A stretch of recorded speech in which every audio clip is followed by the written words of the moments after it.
This is IATA.com. Primetime sports all the time.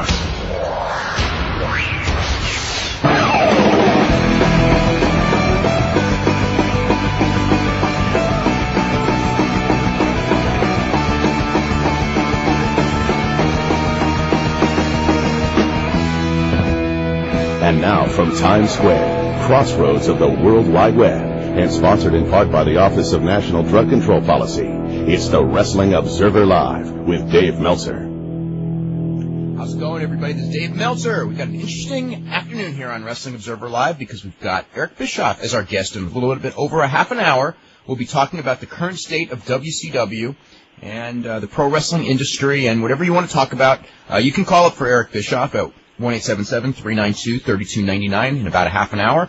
We also, of course, have Brian Alvarez here for the whole 2 hours. And for the opening segment, we've got Alex Marvez of the Fort Lauderdale Sun-Sentinel and WrestlingObserver.com, who's one of the leading football writers in the country. And we'll be talking a little bit about the XFL, which Brian doesn't want to get involved in that conversation because, Brian, do you hate football or you just don't watch it? I just don't watch it.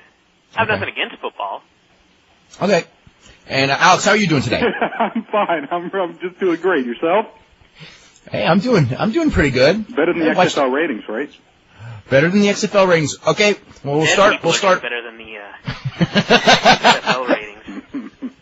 Okay, Alex. I think everyone knew the ratings were going to fall from the first week, cool. But I think everyone was kind of figuring the fall would be somewhere between 25 and 35%. It turned out to be, for the NBC game, cut more than in half. The UPN game moved from an afternoon slot to a primetime slot. Still appears to have dropped about 33%. We don't have the TNN numbers in yet. TNN promoted the hell out of that first game. So the numbers may be higher this week than in future weeks. But overall, we've gone from, in the first week, XFL looking like a temporary big success, and here we are week 2, and all of a sudden everyone's going like, what can be done to save this operation? It's an absolute disaster, Dave, and I think it really, the telecast Saturday night was so bad on so many different levels, starting with Stephanie McMahon standing in front of the helicopter, moving to the 18-minute power outage, and all the other glitches that they had. The product was subpar. The announcing was just the same lines over and over again. Jim Ross talking about Smash Mouth football. Jesse Ventura talking about the quarterbacks who don't slide until one of them slides. And one of them slid at the it couldn't have been worse for poor Jesse, you know. No, Jesse was absolutely terrible. He's taking some heat in his home state. There was a story in one of the Minnesota papers late last week talking about his approval rating dropping since he started doing these XFL games. And you really have to wonder if it's a matter of time, until Jesse jumps ship, if these ratings continue to go in the direction they're going. But I'll be honest, everything did not work. The WWF is so smooth when it comes to running a wrestling television production. I mean, they're almost seamless every time they do it. In this case, they had situations where microphones weren't working. The halftime situation, there was a little bit of a heated confrontation between Tommy Maddox, the Los Angeles quarterback, and the head coach. And I think they were trying to play that up as tune into halftime and see what happens. Well, they never went to it. I don't know if the microphones weren't working or they were told not to go in there or what happened, but you have a 10-minute halftime segment with The Rock repeating the same catchphrases over and over again and never getting into the locker room to show anything. They had a player get injured. He broke his leg. He spent 12 minutes on the field with that. It just went on. And, yes, the rating did pick up a little bit at the end because the game was competitive, but I think that was just a matter of channel surfing. People came back to it, but I know a couple of people I talked to, as soon as the Los Angeles game went out and they had no power, they just clicked it off. Well, a lot of people did that because I think the rating opened at like a 5.4 and was down to a 4.7 real fast. It looks like it did a 5.1 in the overnights, which means it'll probably do about a 4.5. And WWF can justify it saying that that's what they sold the ads based on, but it's also a cut in half. The UPN game did a 2.8 in the overnights, which indicates about a 2.0 when the national number comes in tomorrow, which is a full point below what they had promised advertisers in that formula, which was actually a 4.5 to a 5.5 on NBC, a 3.0 on UPN, and a 2.5 on TNN. And I'm doubting they may get the 2.5 for the first week on TNN just because it was promoted so heavily. But if they're getting a 2.0 in prime time on UPN, the odds are they're not getting close to that on TNN for an afternoon game on a Sunday. Oh, you're absolutely right. I mean, that was the whole thing. If they could start strong and just keep some of the momentum going, then maybe they'd be able to hit those target numbers. But I don't think anyone expected the bottom to drop out the way it has. And I think you saw a little bit of that desperation come out last night at halftime of the UPN game, the Memphis game. Jerry Lawler was there. Out comes the cat, who takes off her trench coat, and boom, she's in a pretty revealing bathing suit. I mean, for them to start doing things like that already, and I'm pretty sure they're going to plug that tonight on Raw, really shows to me that they're just so desperate at this point, they don't know what buttons to press. Okay, but now, so by Sunday afternoon, they had heard the number, okay, but they hadn't heard the UPN number when they did that game. Now it's Monday. They got to do Raw and SmackDown the next 2 days, and Vince McMahon's got to worry about something because theoretically those numbers probably aren't going to get any better next week. And basically, I have heard very few times in television, I'm sure it's happened, where a show goes from, especially when you have a 6-network race or a 5-network race, depending on the night, where a show goes from being the #1 rated show 1 week to the last place show on 2 straight nights the next week. Well, it was a gimmick that didn't deliver. I mean, it was obvious people bought the gimmick. They bought all the advertising, all the media blitz, drew that huge number, and people tuned in. It's like looking behind the curtain in The Wizard of Oz and finding nothing there. And that's really what the XFL turned out to be. It didn't revolutionize football. And that, I think, was the whole basis of Vince McMahon's promotional campaign. It didn't do it, and now what does he do? Because he's left with some terrible football. I mean, they can't build around the game. They've got to build around gimmicks, and the question is, what type of gimmicks can you go to now that's still going to keep your audience of football fans who are going to watch whatever type of football's on there, and maybe draw in some WWF fans? They're in a really tough spot right now. Well, I mean, the problem like half of the show tonight is going to be XFL promotion. They can keep doing it, but I just don't, you know what I mean? I don't know what good it's going to get them. I don't know what, and I asked Dave last night, we were talking on the phone, and I said, well, at what point do they put a match on? You know? Yeah, but, you put a match on. From my standpoint, I don't watch football, and I never have, and nothing that they've done on Raw has made me want to watch the game. So, I mean, is it really necessary to promote it on that show? Are they really going to get some wrestling fans out of it? It's their only vehicle. Without that, they're extinct. Yeah. Without promoting it to wrestling fans, they're extinct. I mean, because they didn't get over to football fans to any degree. Obviously, they did get over to wrestling fans who watched it once that Saturday and then never watched it again. I mean, the key was, they hooked them and then they didn't deliver enough wrestling.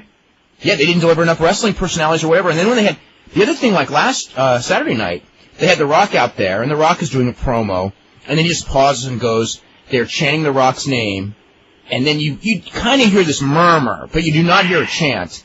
And then they focus on the stands, and everybody's laughing.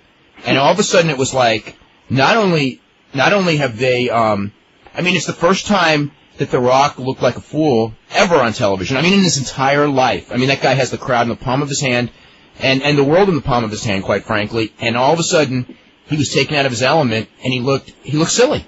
Dave, I think he sounded bad, too. I mean, he had nothing to say. And he just sounded so programmed, and I know that he's a great shill for Vince McMahon, but my God, all are. He really sounded, dumb. And he's not a dumb guy. But he had absolutely nothing to say about the game. And when they started running long with the interview, you could tell, Ross was struggling for anything to come up with. They couldn't do their stage theatrics with Ross and Ventura. That never came about. So, you're right. I don't know what they can promote at this point, other than Vince make it desperate and put some more wrestling on the show and just hope that some people tune in, because he's got to do something to save face on this rating. And Dick Ebersol, too. Oh, Dick Ebersol, my God. People told him when he came in, what are you doing? This is a guy whose network handles the Olympics. And you look at what's happened now, he's a laughingstock. For the ratings to drop this bad from week 1 to week 2, it just doesn't bode well. I don't know how they're going to increase audience. I don't know. They're going to obviously having some major meetings in the next couple of days. What were your thoughts as far as, on SmackDown and on their website, but especially on SmackDown, they teased the idea, Jim Ross and Jesse Ventura, those guys couldn't warm up together if they were cremated or whatever Jerry Lawler's line was, of Jim Ross, Jesse Ventura, doing shtick. And then when the game started, they did anything but. There was no sense at any point of any tension between the two. They worked together like they were friends, and they're both professionals, and they can do that.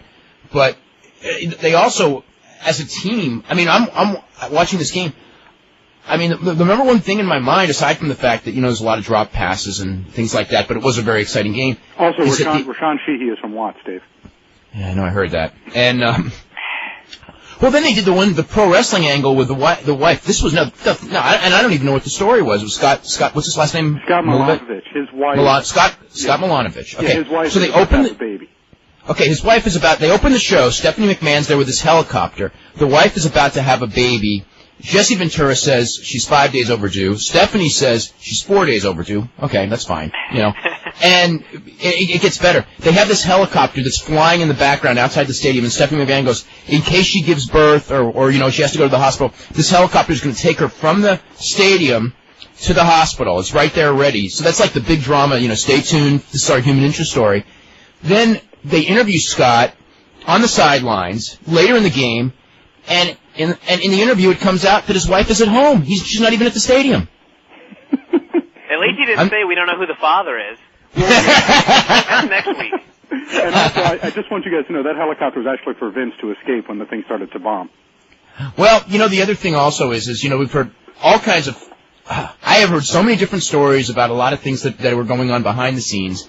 And there may be some scandals breaking soon in that league, in a lot of different ways. So there's just there's you know, it's going to be a lot more embarrassing for NBA. You see, either it's just going to go down because you know, the football isn't going to carry it, but it'll go down with not dignity, but some, you know, as much dignity as NBC can save out of this, or they're going to go in the other direction, and Vince will go in, you know, what he knows best, and destroy NBC's dignity, and then now you get this real fight. How far is NBC going to let it go? How far is Vince going to want to push? I mean, it's one thing when you're both successful and you can live with each other's idiosyncrasies, but when you're in a failing operation, if this is what it turns into be next week, you're going to have some people who are going to have a very difficult time getting along, I think. And I think the blow to Vince McMahon's reputation through this whole thing is just enormous. I mean, you're talking about a guy who, before this thing started, was regaled as having this hotline to the young generation, and he was the future of entertainment and sports entertainment. He's a renaissance man for the 22nd century, whatever we're in, and 21st century. And instead now, you know, it's obvious that he cannot connect on any sort of product outside of professional wrestling. This is what this guy does. He's great at it. He's the best there's ever been. But that being said, every other project that Vince McMahon has gotten involved in has flopped outside of wrestling, and this is another one of them. Unless it's wrestling related. Exactly. I mean, like you know, theme songs of wrestlers and stuff. He's been able to sell records based on that. But I mean, you know, when it's not related to pro wrestling, Vince McMahon is just an average Joe. Yeah. I think that this is going to be I'm wondering also as far as the fan base of the WWF, because, you know, to them, you know, Vince McMahon is kind of a god of entertainment to them. He really is. And he is never, I mean, like, you know, those of us who followed Vince McMahon for 20 years, I mean, we've seen his ups and downs. He's had his good periods, his bad periods. And in wrestling, too. You know, he's had his ups and downs in wrestling. But to people who, you know, jumped on 1998, they have not seen any of those down periods. They never saw the World Bodybuilding Federation. They never saw him try to promote. What do you mean? He's never seen this either. I was just thinking about that. That's true. He jumped in. That's right. You know, but I mean, you know, it's a whole generation of wrestling fans that have never seen Vince fail, and when confronted, and it's interesting because as we've seen in the last week, when they're confronted by critics, they really get their hair up and everything like that. And I think sometimes the critics of the league were a little bit too hard the first week. I think they picked on some things that, you know, if it had not been a wrestling promoter doing it, they would not have picked on. But at the same time, you know, the big fight the first week was numbers versus taste. This week, the critics have the numbers and the taste argument. And what happens to that wrestling audience that believes so strongly in Vince, that Vince could not fail, that Vince is the man with the Midas touch, that Vince should run for president, and he's got the biggest venture he's ever done publicly, because this football league to the media is much bigger than wrestling, even though wrestling's really bigger. And it's not looking, you know, all of a sudden it's gone from the penthouse to the outhouse in 1 week. How is that going to, and then also how's it going to affect the wrestlers themselves? Because, you know, if the league goes down and their payoffs go down, and Vince McMahon has to spend more time solidifying this football league and less time on wrestling, which again will hurt the wrestling product. You know, there's just a lot of long-term repercussions to this. What did the stock do today, Dave? Probably went up. I didn't get the number. No, I know it was in the 15s the last time I heard, but I haven't heard a final number on it. Wow. It was at, 16:33 at close on Friday, correct? Yeah. I mean, it's got to go down. I would think even more tomorrow, but then again, who knows with the stock? I mean, the stock's so funny. Yeah, I know, like Brian said, it'd probably like go way up because everyone will go, well, the bottom fell out, now we should buy the stock. Right. I think the other thing is that when you talk about this project, the XFL project, and the mainstream, Vince has a couple other irons in the fire also. He has the Tough Enough series coming up. He's got that Manhunt show. And you really have to wonder if advertisers are going to pay attention. You got to think they are to the XFL's failings and think, well, why should we go ahead and advertise on this product when the XFL with all that hype couldn't keep an audience? What's to let us think that this WWF endeavor is going to do the same thing? That's a really tough thing. Well, the Manhunt thing scared me as far as, because I just see it as, at least with the football with a wrestling backdrop, if that's what he was going to do. I mean, that's sort of something that he knows, but when it comes to producing television that isn't, like dramatic television or whatever Manhunt's supposed to be, I was really scared of that, because that's not going to get the wrestling audience. It's not true that David Schultz is a special consultant, is it? And then, Tough Enough, I don't know. I mean, you get these guys. I mean, who knows? It's just like such a ripoff of like that MTV show, and it's like, once you're ripping off an established show, you're already, with a wrestling thing, and I don't know, David Taylor and Taz. I don't know. It's really hard. We'll see. There's one thing. Watching guys practice really bad wrestling is okay on a 3-minute newscast, but not for like, a half-hour television show for like whatever, how many weeks it's supposed to be. Right. It doesn't have to work that like they work everything else. I mean, it'll have to be, the Survivor-type work. And I don't even know how big a part wrestling is going to be in that, to be honest with you. I could see in a 22-minute show 4 minutes of wrestling. If they want to delve into personalities and make it the real world. Well, hopefully they get some guys that are interesting and better than some of those guys that in those clips. Yeah, that has been that's been painful to watch. And you know what? I think that's some of our audience. If you think about it. I mean, in all honesty, it's like when I go to a wrestling show and it's in Fort Lauderdale and I realize these are the people that read my columns sometimes. Wow. Yeah, some of them.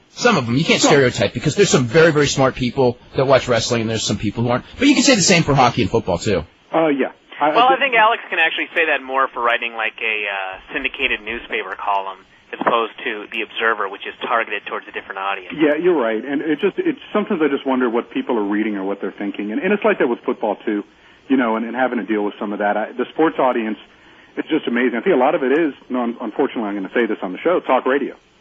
In a lot of ways. And that's just opened up the floodgates in a lot of ways for a lot of people to express opinions and for sports hosts to express opinions that aren't true or aren't educated.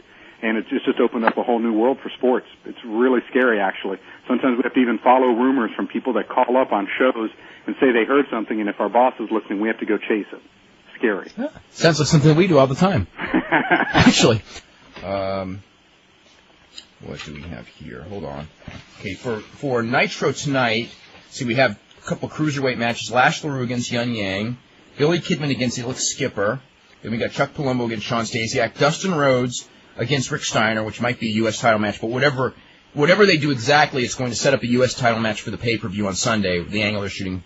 And Cat against Lance Storm, which is the pay-per-view match from Sunday, and they're doing it tonight, which actually we've seen quite a bit of lately. For the commissionership? I do not know. I would presume.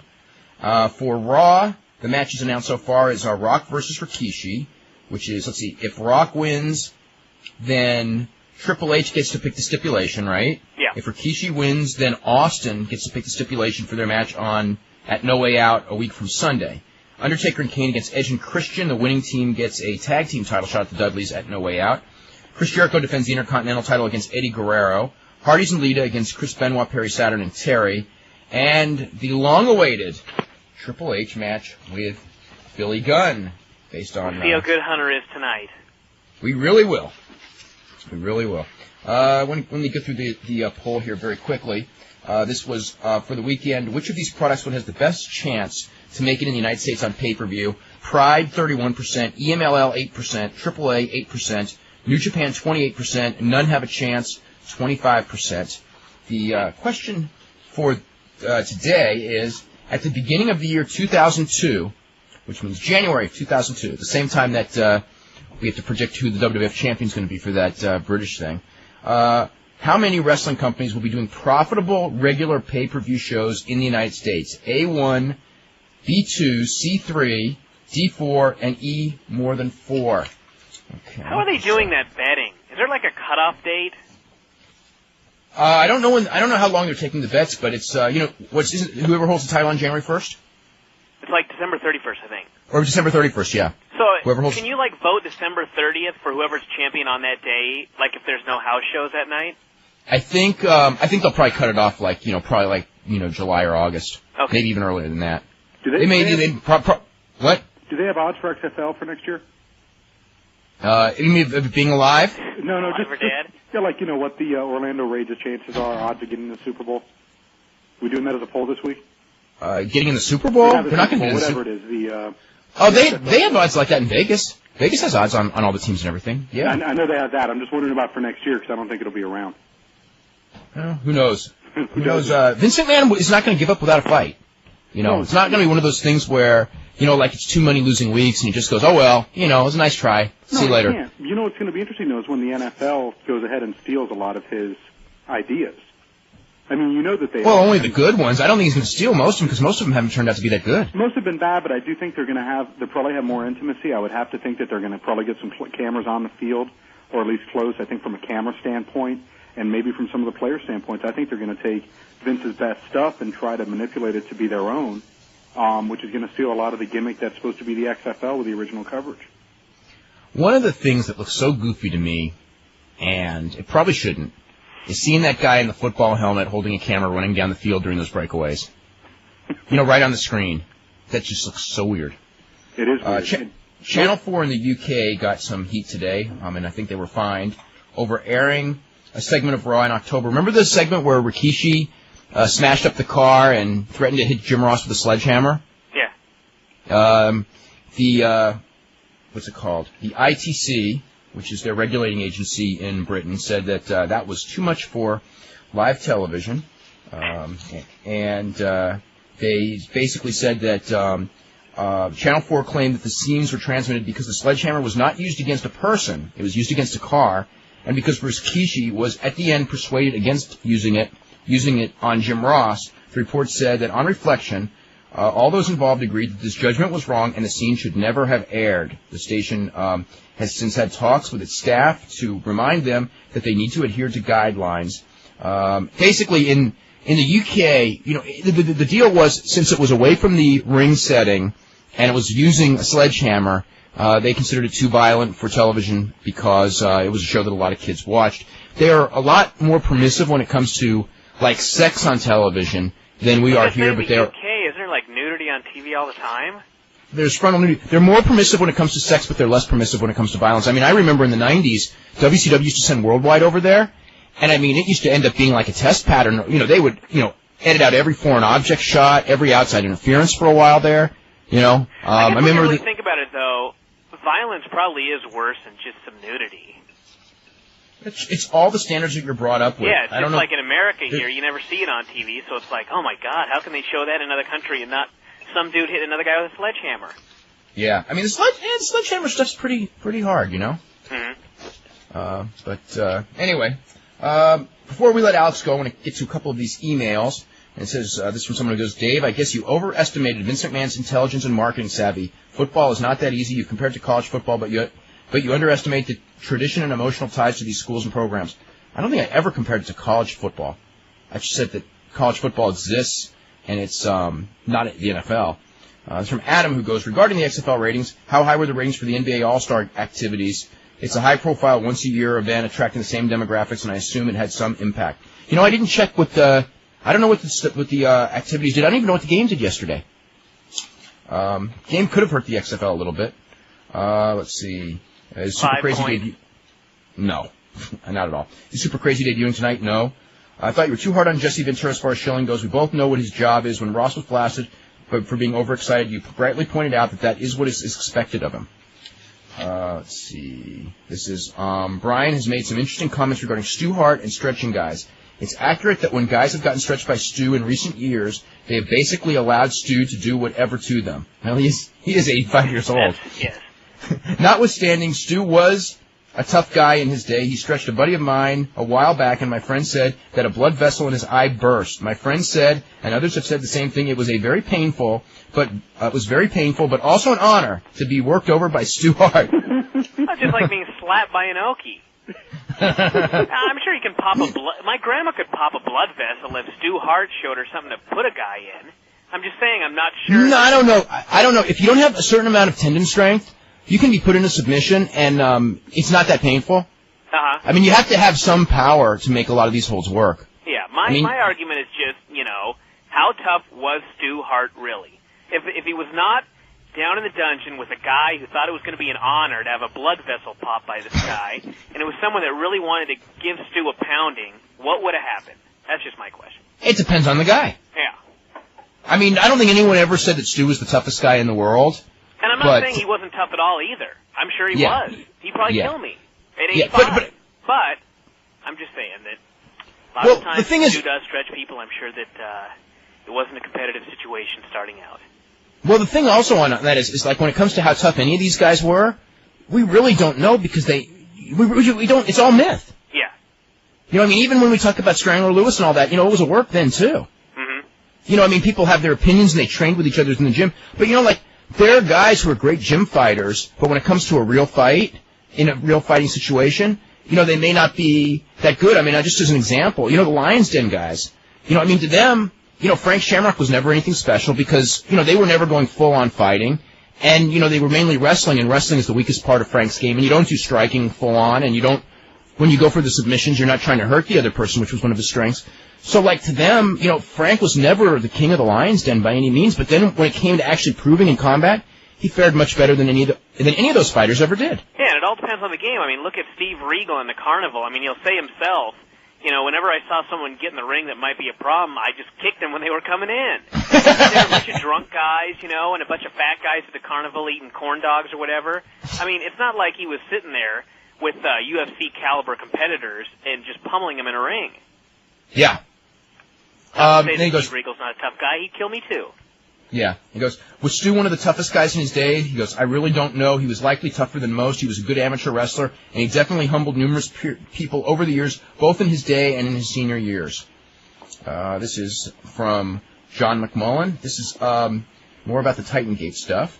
I didn't hear your reply. Okay. As far as Vince fixing his federal trial, I guess nobody blatantly ever accused Vince McMahon of doing it, but the implication was that Laura Bravetti's husband did her bidding, certainly implied to me that Vince was fully aware of the scheme and okayed it. The U.S. government does not take being embarrassed lying down. I would have imagined anything improper ever emerged from the story. Bravetti would have been targeted by the Justice Department or at least disbarred. If they could prove it, beyond a shadow of a doubt. Okay? You have to be able to prove that stuff.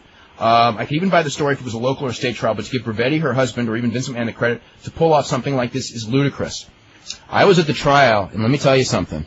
It's not ludicrous. And I know I mean, the guy, listen, Marty Bergman, I mean, he approached me. I mean, I know this is a real story, guys. He approached me saying he was from 60 Minutes, trying to find out what, I knew, who the witnesses were against Vince. So think about this. The husband, secret husband, nobody knew they were married, okay? The secret husband of Vince's attorney goes to the number one witness in the trial, Emily Feinberg, okay? And goes to her and basically talks her into being, him being her agent to put together either a movie deal or a book deal on Vince McMahon. And then, they talk about, what she knows, what she doesn't know. Obviously, that's what you would do with your agent, right? And then all of a sudden at the trial, Laura Bravetti has, this most incredible case of ESP and picked her apart on the witness stand like nothing that you would... I mean, I was there live. I saw it, and I'm just going what an awesome attorney Laura Bravetti is. I mean, I was thinking, she knows everything. It wasn't until, a year later when I find out she's married to Bergman, is secret. And Bergman's this woman's agent. It's now don't tell me that nothing fishy happened.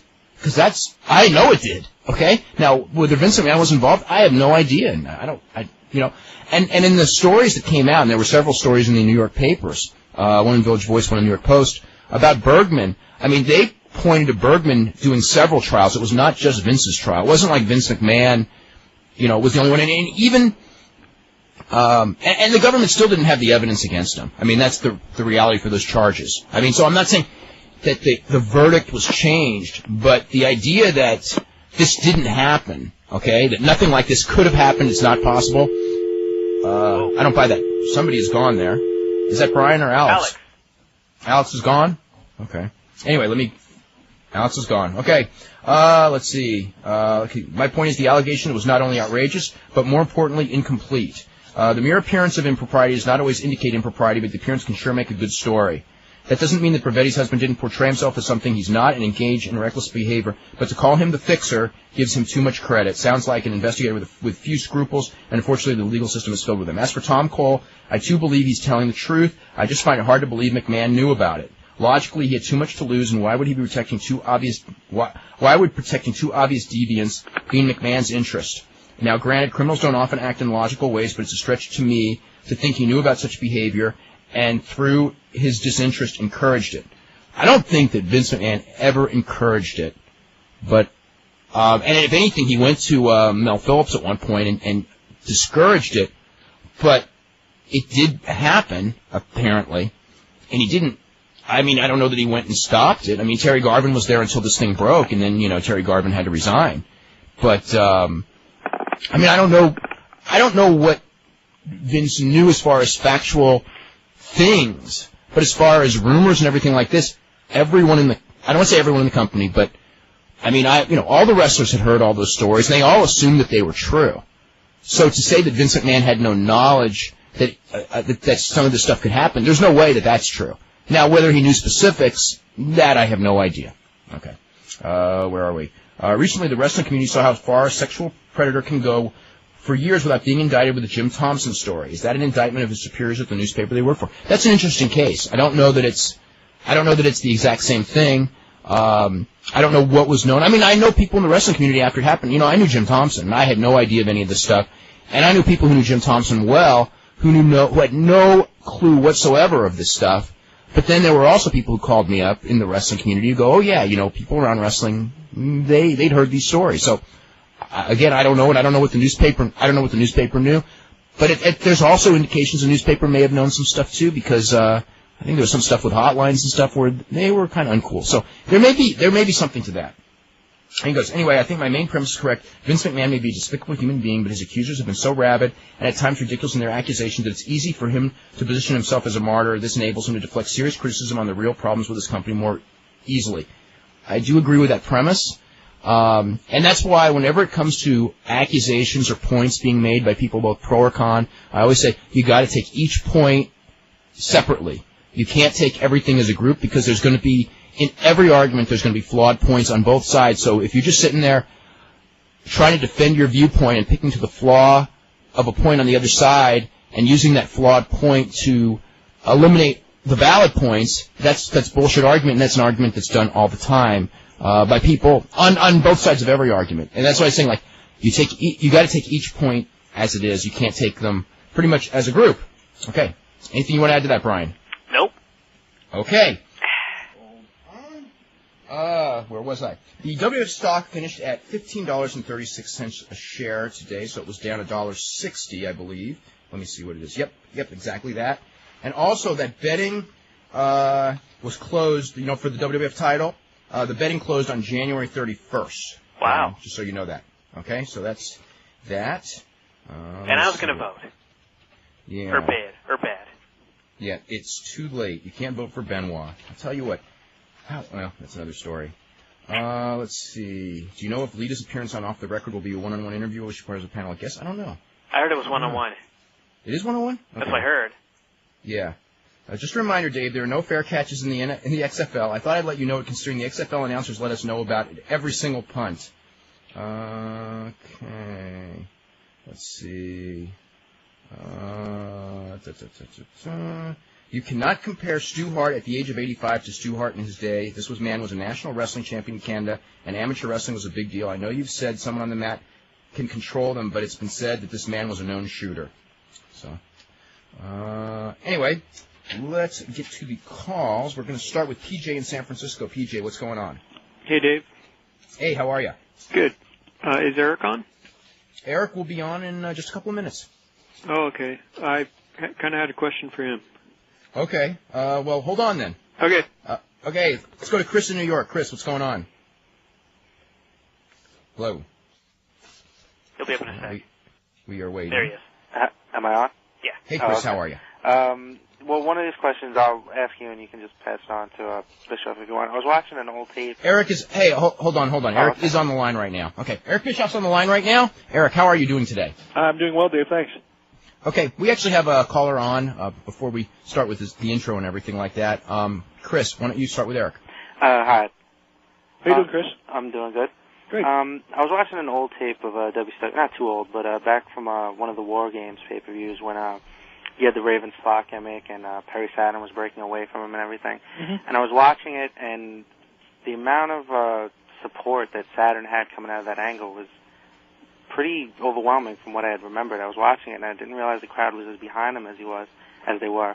And then that's where they had the angle ensued where Kidman won the Cruiserweight title the next night. And I remember Saturn being really over. When he was coming out, he was getting some of the bigger pops as a face in the company. Mm-hmm. But then, after that, nothing was ever really done with him. He was putting a lot of, matches that didn't mean anything. He wasn't really putting any programs after that. Excuse me.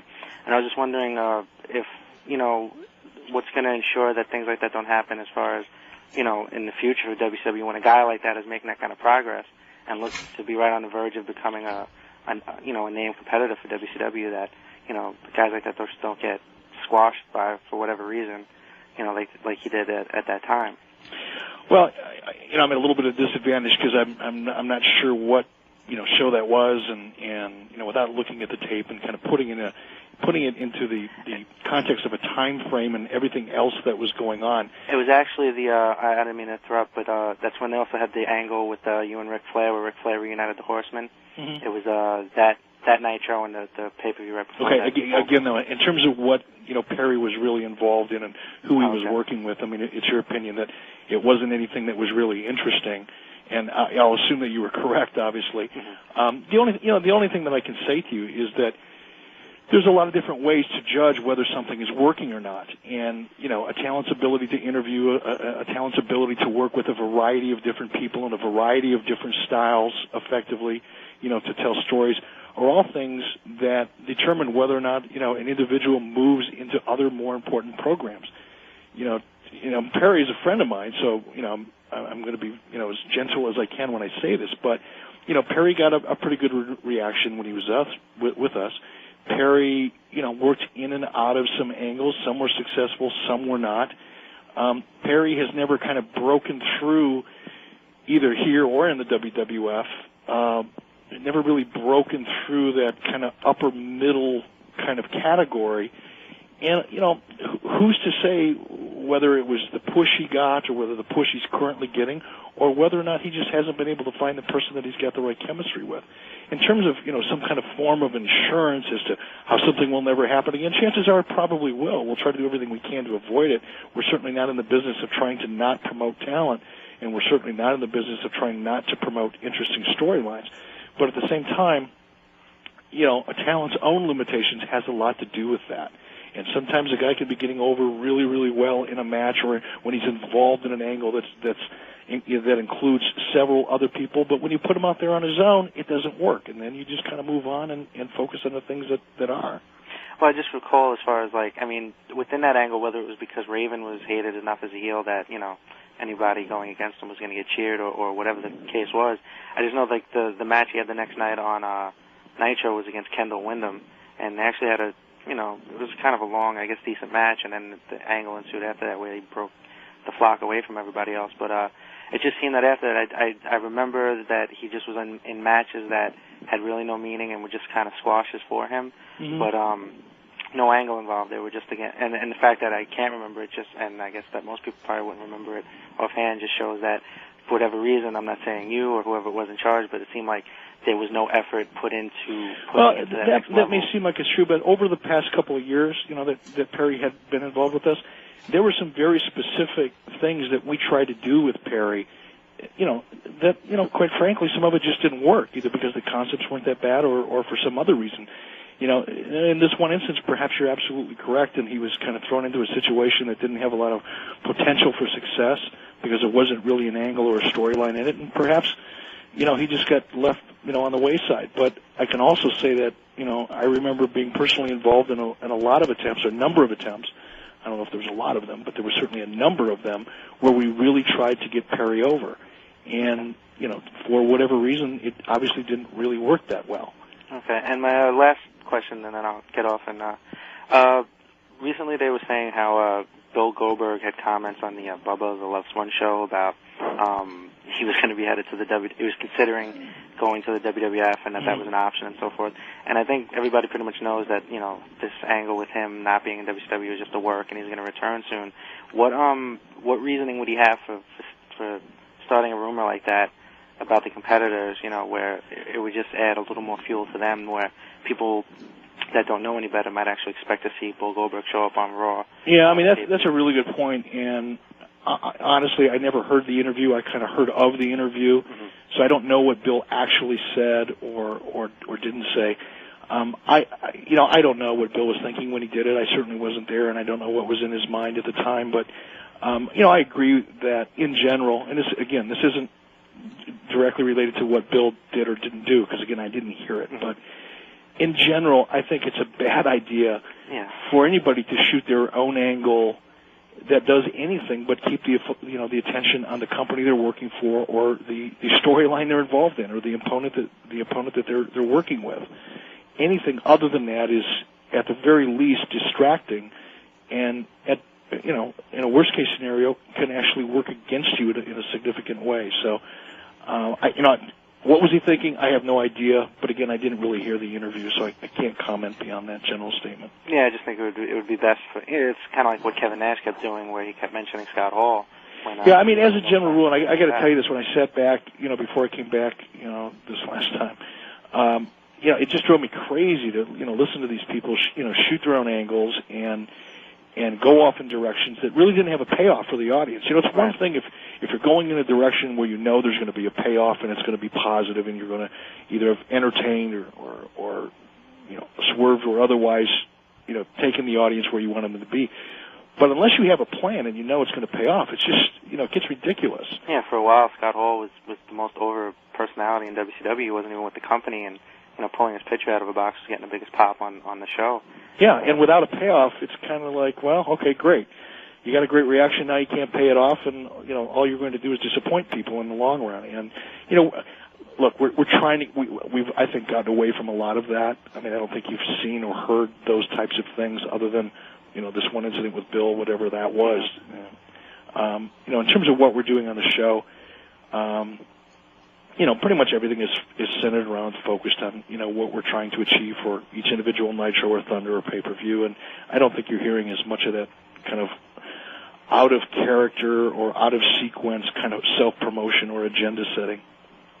Okay, yeah, I just hope, I'm sure you'll do whatever you can to keep that controlled, because in the long run it's just going to hurt the product. And I think everybody realizes that, but again, you got to put yourself in, not that I'm justifying it, but, 3 months ago, 4 months ago, there was no direction, there was no control, there was no one person to answer to, there was no one person to give talent direction. It was pretty much of a free for all, and I think to a certain degree, guys were out there just entertaining themselves to keep their own sanity. Not that that's right, but I think that's what was going on.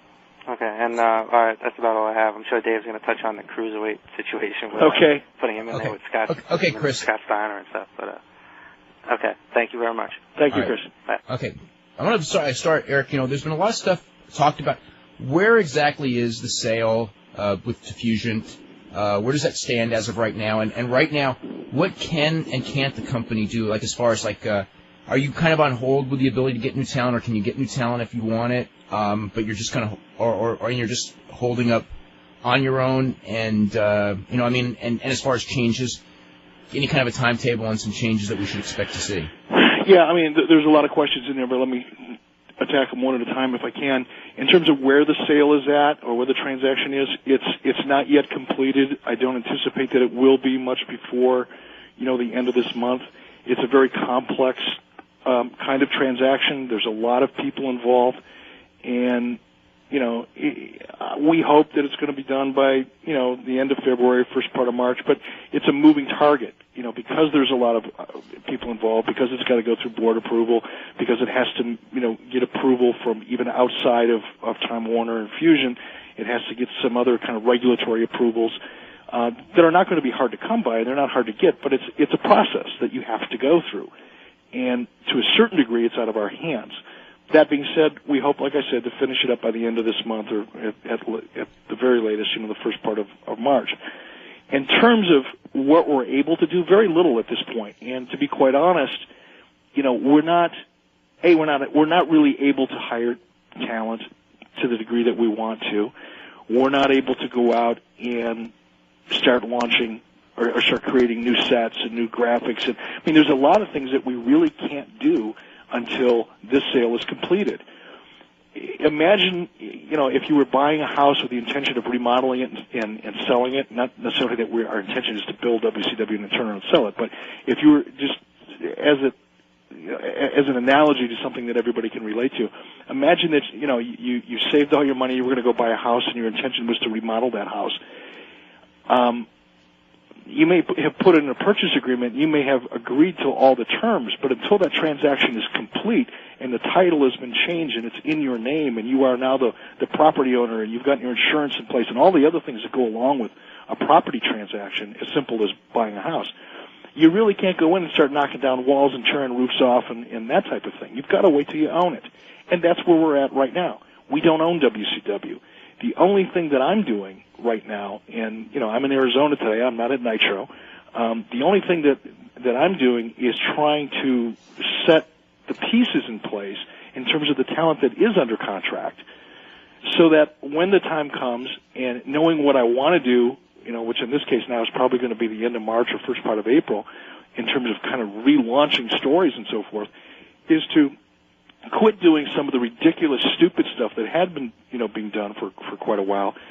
Try to get back to basic, wrestling 101 kind of storytelling formulas, and get the talent that's been sitting on the bench that's perfectly able to work back on the show again. If you look back at Nitro a month ago or 2 months ago, Dustin Rhodes wasn't being used, Rick Steiner wasn't being used. There were a lot of people that that we had, and still some are, that are sitting on the sidelines because of injuries, that weren't being used, that need to start contributing. And that's what, we're trying to tell stories that allow us to do that. But in terms of, all the changes we want to make, in terms of the show looking different, feeling different, having new writers come in to work with their existing staff to start really telling some compelling stories, we haven't been able to do any of that, and probably won't be able to until, the sale actually happens, as I said earlier, which will hopefully be around the end of this month, first part of March, and then it's going to take us a period of 30 to 60 days of getting everybody together and saying, okay, this is the new direction, this is how we want to do it, let's start putting it together. And that was really the idea behind the dark period, was just so we had some time where we could spend, a couple weeks or a month creating and producing and listening to different ideas, so that when we did go back up, we come back up with a product that's as fresh as it can possibly be and different as it can possibly be from what's going on right now. So are you able to sign any deals whatsoever, or is everybody that's coming in just pretty much verbal deals? No, we can on a really limited basis. When I say we, I mean WCW. I guess that's still we to a certain degree, since I'm still kind of under contract with them. We let some people go last week. I think that's pretty obvious. Everybody's aware of that by now. And we're able to kind of replace dollar for dollar, so to speak. In other words, if there's $10 worth of talent that we cycle out, I can bring in $10 worth of talent, providing that it's not a long-term contract. Mm-hmm. That's kind of the situation that we're in right now. That's certainly not the position that I want to be in, and not the position we need to be in order to make the changes we need to make. But that's what I've got to work with right now, so I'm just doing the best we can with what we've got. It's easier for me to bring in guys, right now, like a Mike Modest, for example, and put him under an agreement when I'm able to find, people that are on the roster that aren't being used, or, it just isn't working out. I can cycle those people out and bring some others in. But in terms of big changes, we're really limited right now. Now, as far as with ECW kind of disintegrating, what what can you do as far as picking guys up? And obviously the WWF has been very aggressive about signing the ECW guys before you have the option to make significant offers to them. I mean, are there people from there? I mean, obviously we know that you've talked with Carino. Are there people there that you would like to get? I don't know if it's Super Crazy or people like that, or is it just kind of one of those things where you're going to start really looking at them when you can make the move? It doesn't make any sense right now to lead them along or to create the illusion that we're going to be able to kind of deal with them anytime soon. Again, I mean, if someone were to come to me, whether they're from ECW or anywhere else, and say, look, I'm free and clear, I'm not contractually obligated, I'm interested in working for your company, my answer is going to be, look, for the most part, my answer is going to be, okay, that's great, and I'd like to do business with you, but we're not going to be able to do a deal for another, 30 days. And if you want to wait 30 days so that we can start negotiating a deal with you, and you know that, you'll have a choice between whether our opportunity is better than an opportunity you can get somewhere else, great. But if you need to make a decision right now because you have to protect yourself and your family financially, thanks for your interest in us, and hopefully someday we're going to do business together, but we can't do it right now. Last Monday on Nitro, there was a match that raised a lot of people's ire. It was Scott Steiner against the 4 cruiserweights, Jamie Noble, Evan Courageous, and the Young Dragons, who had just come off having a super match on the first pay-per-view when you came back. And it was like a 4-on-1 squash. And what were the thoughts of you or whoever put that on? As far as it really, I thought it really damaged the future as far as the cruiserweight division. In that you saw these guys, they really did a good match on the pay-per-view. Kind of nothing had gone on with them since then. And then they were like fed to this guy who like ate them up in 3 minutes. Yeah. I was actually pretty disappointed when I saw that, and I wasn't at last Monday's Nitro either. I had to be in another city, but I did get a chance to watch it. And I was involved in the planning of that originally, and I was disappointed when I saw it on television because it didn't come off the way it was planned and the way it was supposed to have been executed. The idea of looking back at that show, of course, is, Kevin Nash, the week before that, if you go back to a week before last Monday night show, of course, Ric Flair was doing everything he could to put Kevin Nash in a situation where the deck was stacked against him, making him work handicap matches and things like that. Well, last Monday, that situation reversed itself, and Kevin Nash was in control of the situation and was able to then put Scott Steiner in a compromised situation where the deck was going to be stacked against him. That was the reason for the 3 matches. It was supposed to start out with a 4-on-1 cruiserweight match, then go to DDP, and then, of course, end up with Kevin Nash. What was supposed to have happened is Kevin was supposed to go to the 4 guys and say, look, don't worry about beating Scott Steiner. I'll take care of Scott Steiner at the end of the night. All I want you to do is blow that big bastard up. Excuse the language. Blow that big son of a gun up. And in that case, that's where the cruiserweights should have been used effectively. In other words, they should have worked a pace in a match that would have had Steiner at a disadvantage and would have forced Steiner to kind of chase them. And that would have enhanced, I think, the perception of what cruiserweights can do and how they work against big guys. That was the idea, similar to the idea that when we had 2 cruiserweights working against Animal, I think the week before that. That was a situation where I think the cruiserweight style, it kind of advanced the storyline and it helped. Unfortunately, in the execution, Scott just ate the guys up, which was not supposed to happen. They weren't supposed to try to beat Scott. They were supposed to blow him up. And like I said, in the execution, that story didn't get told, and consequently, I think that you're right. Obviously, you're right. They were eaten up, and what's worse than that is that I don't think it did anything for Scott. It didn't enhance his character or his story, and it certainly didn't do anything for the cruiserweights. So I was just as disappointed as everybody else when I saw that. Now, with the thing earlier in the show with Flair and everything, there's something made. I mean, I know a lot of people really, the Flair situation. It's kind of weird because we got the analogies of Willie Mays in his last season watching Flair on Monday night, and everyone's watched Flair. He's kind of an institution on TBS wrestling for over 20 years actually, and a lot of the older audience, grew up with him, especially in certain parts of the country. And, babyface heel, he's been through everything, but he really looked, part of it is he is old, and he looked old because he looked old, which and out of shape, which he normally doesn't look out of shape. And then just the way he was begging off and everything it was just very sad to watch. And I think that a lot of people were real uncomfortable. And I know a lot of Ric Flair fans were kind of like, okay, we don't even want to watch Ric Flair anymore if it's like this. Well, okay, but here's the truth, and here's the reality. Ric Flair is 50 years old. And if you're a Ric Flair fan, here's the choice. You either find a character role that Ric Flair can be involved in, where you get all the good things that you get with Rick in terms of his mic skills and the fact that people know who he is and all of that, or you don't use him anymore because you're not going to put Ric Flair in a situation where he's wrestling every week.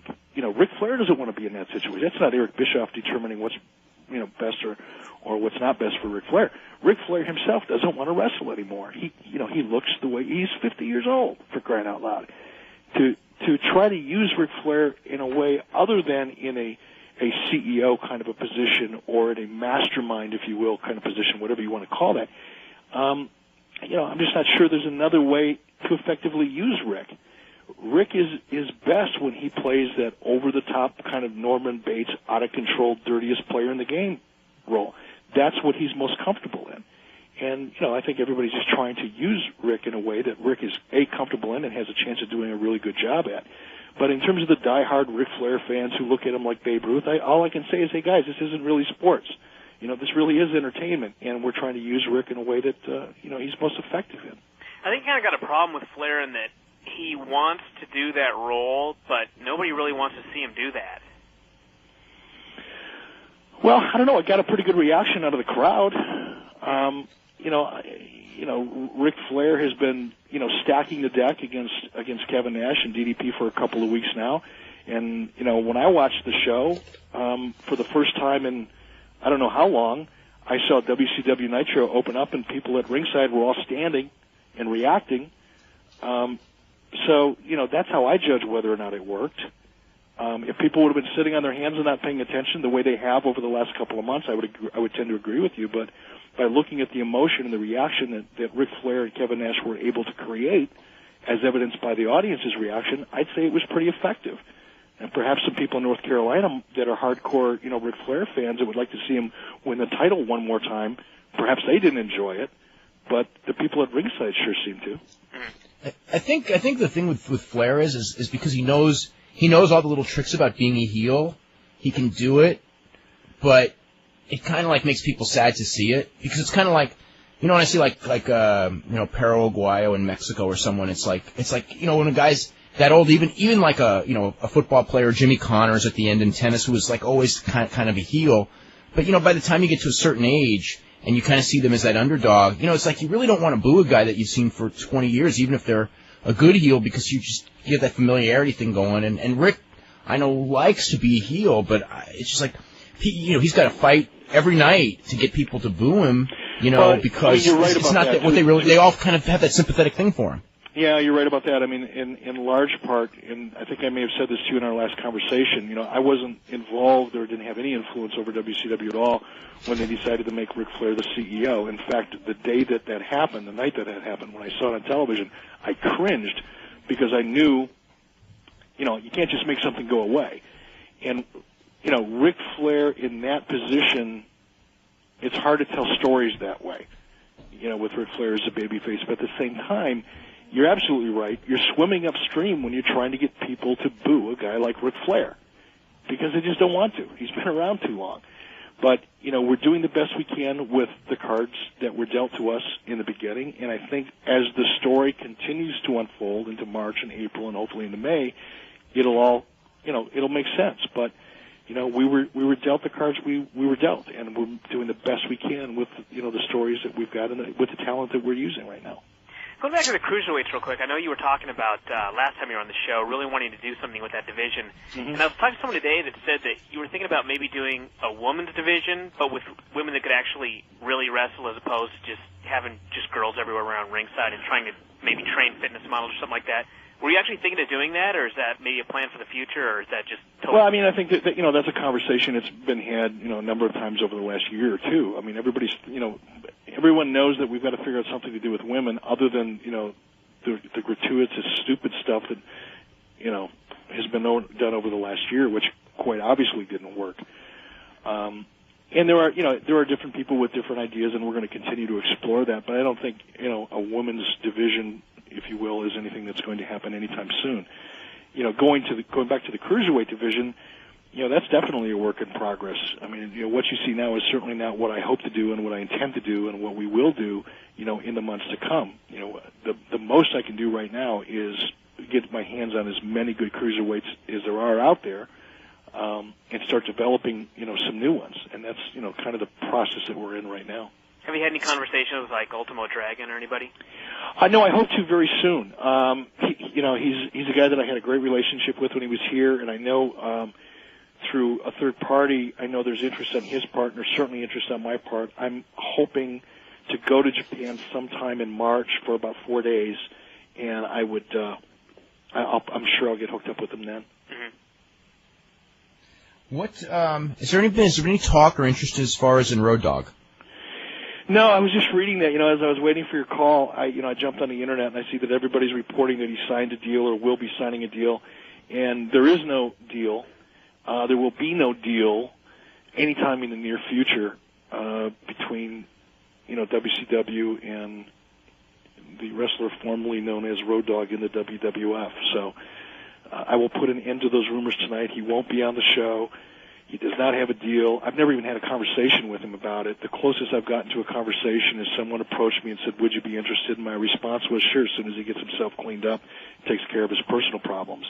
Obviously, the reason he left the WWF was because of his personal issues, and I don't think jumping right from the WWF and coming to WCW is the best way for him to solve those problems. So until that situation is cleaned up and there's some assurances that it's, he's not going to have the same problems here, I'm really not interested. What's the status as far as I know, like there's a lot of lawsuits out against WCW. Mm-hmm. Sonny Ono, I guess, is probably the most publicized one, who's someone who you've known forever, I guess. What, like when you take over the company, is Time Warner the ones that are involved with the lawsuit, and are you basically washing your hands? Are your hands washed of it, or is it both? I mean, those just... lawsuits are against Turner, Time Warner, and they have nothing to do with what we're going to be doing with WCW after the date of closing. Those will continue to be a Turner, Time Warner issue and really won't have anything to do with us. Okay, let's go to the calls. Let's go to Sean in Nashville. Sean, what's going on? Hey, how's it going, guys? Hey. Going good. Hey, Eric. It's a pleasure to talk to you. Thanks. Hey, I got my Super Bowl ticket, so I hope I'm not wasting my money. I don't think you are. But anyways, like I said, though, I'm a guy who still, watches all the shows and buys pay-per-views, so I'm still spending my money on WCW, even though it's not much of a product. And so I hope I don't come off like an asshole, but I want WCW to succeed as much as anyone. But I was just wondering, like, how old is too old for the wrestlers? Because, I think we all know, like, we'll probably be seeing Hogan again, and guys like Nash still on top, and I just like compare it to, like, let's say if you were like the owner of the Los Angeles Lakers. I mean, would you want to have a bunch of old guys like Magic and Byron Scott out there, or would you want Shaq and Kobe out there? And I don't know. How old is too old? For the wrestlers. I mean, when do you say, this guy's past? Well, there is no magic formula. Let me first say that number one, you're assuming that Hogan is going to come back to WCW, and I've said this before. I'll say it again. I hope he does, and it's my intention that he will. But it's not a foregone conclusion by any stretch at this point. That's number one. Number two, in terms of how old is too old, it depends on the talent's ability to generate interest in the audience. I was reading in something that was very interesting in the USA Today. It was a column about, David Stern and the NBA and the problems that professional basketball is having. And, in my opinion, there's a lot of things that are wrong with the NBA, but one of the things that's wrong with the NBA, there's no stars, so there's no talent, if you will, no stars, no athletes that people give a damn about. And it's not how high someone can jump and how fast they are or how young they are. I would say to you that right now, probably one of the most valuable faces in the NBA in some respects, not every respect, is Karl Malone, because he's a guy that the audience knows and cares about, and he can still perform. And they make jokes about him being way too old, but he's still one of the top performers in the NBA. When Michael Jordan left, when Dennis Rodman left, the real characters in the NBA left. The controversy left, and so did people that anybody gave a damn about. Nobody cares about the athlete, just because of his age. And, look, wrestling is not a performance-based, athletically-based event in the sense that it's how fast you can run or how high you can jump. If I was managing an NBA team or an NFL team, certainly that would become a consideration because it's nothing but performance-based. But when you're talking about a business like wrestling, that's a lot more like The Sopranos than it is like an NBA game. The question of how old is too old relates to a talent's ability to register with the audience. And there's a point where you no longer can, and we know that. We just got done talking about Ric Flair. Now it's incumbent upon us to find a way to use Ric Flair in a way that's still interesting for the audience and still takes advantage of what Ric Flair is without necessarily putting him in the ring and asking him to perform physically on a nightly basis. The emphasis is going to be on new, young, fresh, aggressive talent. But that doesn't mean that you're going to take all of your established talent, regardless of their age, and set them off to the side. I think Vince Russo and WCW tried that, and the only thing that crashed TV without established talent was the ratings and the brand. It crashed dramatically and didn't start reviving itself even the slightest until some of those more established names came back. But you got to be careful how you use them. Will you see, if Hogan does come back, will you see him wrestling in pay-per-views, every pay-per-view? Absolutely not. Will you see him wrestling in main event matches on Nitro every night? Absolutely not. Will we try to create a role that makes sense for a character like Hogan and take advantage of what that brand name and what that individual brings? Absolutely we will, but not at the expense of younger talent. The emphasis, I'll say it again, I'll say it 1,000 times, the emphasis is going to be on the Sean O'Hares of the world, if you will. Okay. I was wondering, did you see the Joan London special last week at all? No. Okay. Because I was just wondering, because since you're going to be a guy, with a lot of power in WCW, it's they interviewed Kevin Nash, and, he said that his favorite part of wrestling was every 2 weeks when he gets paid and that he could wake up and roll out of bed and do his stuff. And, I don't know. It just, for me as a fan, I don't want to spend money for a pay-per-view for a guy who's going to be in a main event that, admittedly, doesn't give 100%. Well, I don't know when that interview was done, and I know. First of all, let me say I agree with your feelings about that. And every time I've heard interviews that sounded like that, I cringe, because that apathetic, I don't give a damn attitude is not, what the audience wants to hear. It's everything you just said. I won't repeat it, but at the same time, if you look at Kevin Nash over the last 30 days or 45 days.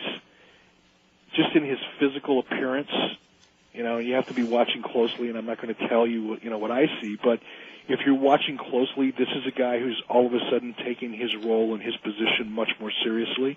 If you watch what he does in the ring, he's taking his position and his role much more seriously. He's much more aggressive, and he's lost that lackadaisical kind of ambivalent attitude that he's had for a couple of months. So, again, I don't want to make excuses for him, but, I don't know when that interview with Joan London was done.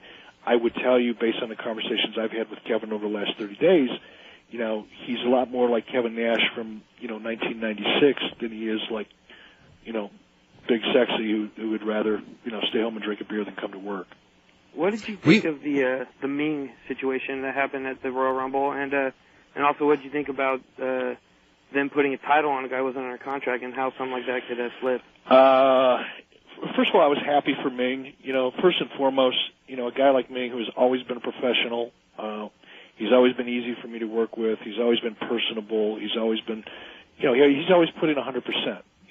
And the truth is, WCW had him under a nightly deal, which meant that he maybe worked one night a week, and it wasn't for an amount of money that he was going to be able to support his family on. So, the fact that he got, and quite frankly, I wouldn't have offered him or been able to offer him anything that would have ensured that he was going to be able to take care of his family to the extent that he needs to. So for him personally, I was happy for him because now he's got a deal and he'll be able to take care of his obligations. On the other hand, I was incredibly disappointed that anybody's wrestling on our television show in any meaningful role whatsoever that isn't under a long-term contract. To me, that's just sleeping at the wheel, and it just, is typical of everything that's gone wrong, with WCW in the past year and a half. And I was more than a little bit upset that was allowed to happen. But I don't blame Ming. Certainly someone, at the WWF saw an opportunity. I would have probably done the same thing if I was them. So I don't blame him for doing it, certainly, and I don't blame Ming for taking the opportunity. I just think it was, stupidity and short-sightedness on WCW's part. But at the end of the day, a week from now, I don't think anybody will remember. Ultimately, it's not going to have any impact on us, and I don't think it really, it really matters, as long as it doesn't happen again. Situation. I want to mention real quick that the NBA All-Star Game did a 6.9 rating on the overnights last night, which is down from an 8.3 the previous year.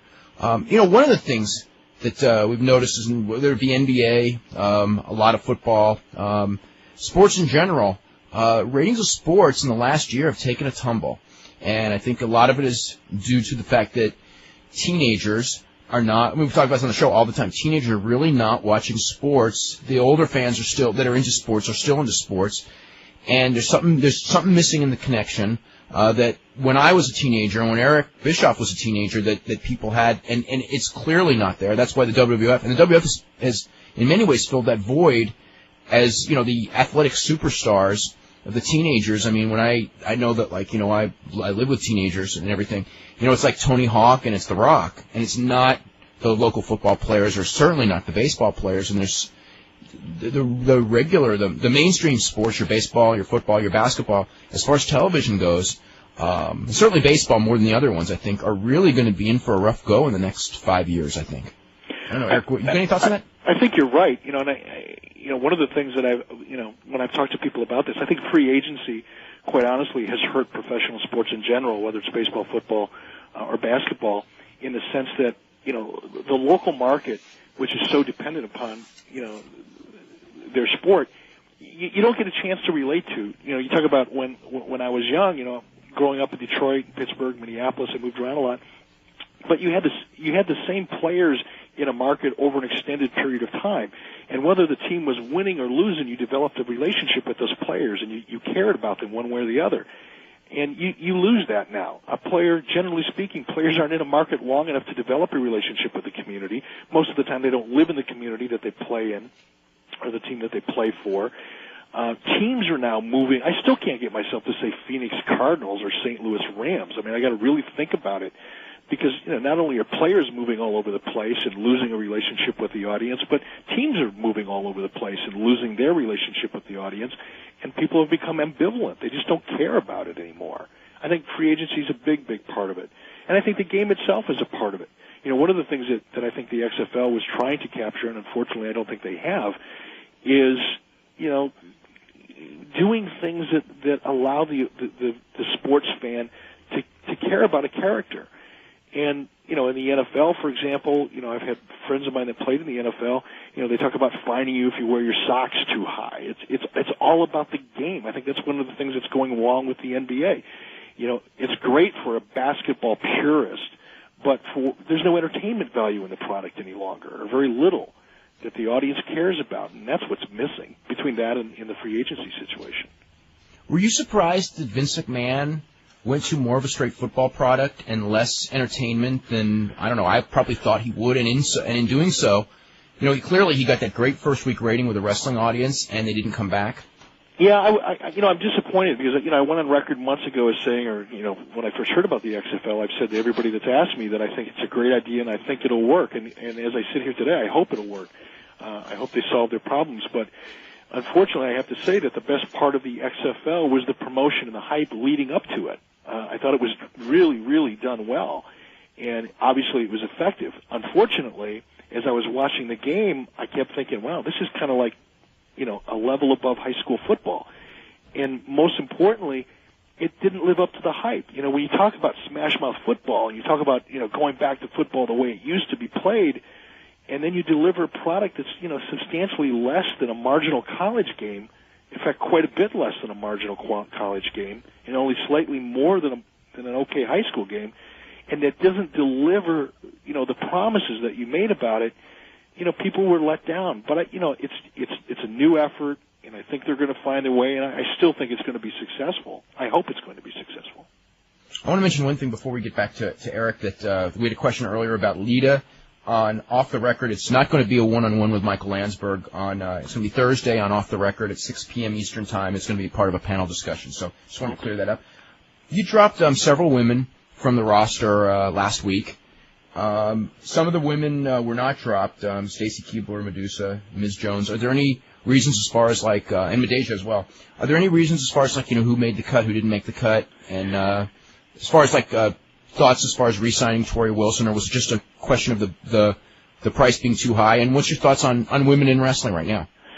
Well, I really don't want to comment on why we cut certain people. That's really not fair or necessary at this point. Suffice it to say, we're looking at the roster, and that was, there are going to be more cuts, and there are going to be some additions. But you get to the point where you got to say, okay, what's a person contributing now? What can they potentially contribute in terms of a storyline? Does it make sense right now, or does it not make sense right now? And, that was the process going in. It's not a reflection on anybody's talent or anybody's potential in the future, but just right now for what we need under the conditions we have to work within, certain people, got targeted for an initial cut. And there may be more cuts, going into the future, both men and women. But, we had to start somewhere, and that's where we started. In terms of, the future for women, as I, discussed earlier, I think there's a role for women, but, the gratuitous, kind of bad imitation of what WWF was trying to do or did do successfully, in 98, 99 in terms of the TNA component, doing a bad version of that is just not what I want to do. I was embarrassed to see it. It was done poorly. It obviously didn't have the impact that everybody thought it was going to have or hoped that it was going to have. People just don't want to watch it. So, if I'm going to use women, I want to use women in a meaningful, positive role, not just coming out, full of silicone and wearing as little as possible and doing, bad imitations of poor wrestling. Is there any thoughts as far as using Mark Arena Mero? Not really. I haven't had any conversations with either one of them. Last time I saw Mark, I think we used him for a brief period of time, or we were going to use him for a brief period of time with Rena, but it didn't work out. I don't think Mark really wants to get back in the business. I don't think his heart is in it. When he was in WCW, he thought he was going to be a star, and he was very frustrated with me in the sense that I didn't see the same thing. Look. Uh-oh. Oh. Okay, all right. We'll get him back in just a second. Let me just go through this. We already talked about the Haku situation. Just want to remind everyone that this week we're going to have Honky Tonk Man on Wednesday. We're going to have Rick Bassman on Thursday, so those will be our next guests. We also have Luthez scheduled for Monday of next week. In fact, on the website right now, Luthez kind of has an article. Tom Zink's got an article up on the website. It's been quite an interesting week when it comes to that type of stuff. I hadn't heard anything about Luthez's new book till you mentioned it. What did you say, Brian? I hadn't heard anything about Luthez's new book until you mentioned it. It's the same book. I think they're kind of. I mean, there may be some updates to it. In fact, we'll talk to him about it on Monday. But like a reissue? It's being reissued. I think there's going to be some updates and some changes from the original book. I'm not positive of that though. Mm-hmm. But he wrote something on his favorite 25 greatest wrestlers in his opinion, which certainly will stir a lot of controversy up on the website. But I mean, it's an interesting read about some of the guys from way back that none of us have actually ever seen, but may have heard of their names. It was very interesting. And I scrolled up and down about 15 times looking for Ric Flair's name, and it was not there. And it wasn't there. It was not there. Nor was nor was Inoki, for that matter. Yeah. Or Hulk Hogan. Well, I can understand it's maybe like I don't know. I would not have put Hulk Hogan on that list. Okay. Well, it depends on what you consider great. The whole term of greatest wrestler is so weird because what does that mean? What does it mean exactly? Because he's got Gorgeous George not on the list of greatest wrestlers but greatest performers. Okay, Gorgeous George was but should Hogan be there? Should, obviously, I don't know, to me, any list that doesn't have like a Ric Flair, that's... Yeah, especially if it's greatest performer. Yeah, I mean, that's pretty tough. And I think that one of the main topics we got on the emails is still about the cruiserweights. And I think that a lot of people, obviously you've heard this from many people as far as, want to see the cruiserweights. It's one thing that you can do that WWF apparently won't do. So it's again, it requires educating people to something that hasn't really been seen, because smaller guys, in Japan and Mexico have been a big deal, but traditionally not in the United States. One of the things I think that needs to be done, because so many of your really talented cruiserweights like Rey Mysterio Jr. and Jamie Noble, Shannon Moore, these are really small guys, especially compared to the big guys that you've got, some of the heavyweights, as far as the top heavyweights, like a Lex Luger or Kevin Nash, who's gigantic. And by mixing them, one of the problems is it just shows everyone just how tiny some of these guys are, but if they work with each other, exclusively with each other, I don't think that it's as noticeable. And I think that one of the things that really hurt Rey Mysterio is if you see him against, even though him and the Wall had something on Thunder that I thought was actually pretty entertaining, just seeing them standing there, it just sort of like you can't take Rey Mysterio Jr. seriously. You go, wait a minute, this guy, is so little. And I think that, but if he was working with like a Shannon Moore, it's just like two guys who are the same size that are giving you an entertaining match. And I think one of the problems with WWF and WCW with why these guys can't get over is because, they're put in there with big guys, and then to have any kind of believability, it's not like they can hold their own with the big guys. I mean, like a Scott Steiner against any of those guys individually, so to speak. And it kind of destroys the division. And I think that, something's got to be done to keep these guys within their own thing and get them going on their own, as opposed to, having them wrestle entertaining matches with each other, and then they go in there with a heavyweight and they're kind of like exposed. Kind of like, just an example, like in a boxing, you don't see Oscar De La Hoya or Felix Trinidad fighting a heavyweight, because they would never draw again once people saw how actually easily a mediocre heavyweight could beat a guy who's 60 pounds smaller than them in many cases. Yeah, and it's a unique position, because I listen to people talk all the time about, it's one thing to have cruiserweights, but if you ever really want them to get over, you've got to mix them in, to storylines with some of the bigger guys, and there's different ways of looking at it. But I think you hit on it when you said it's an education process.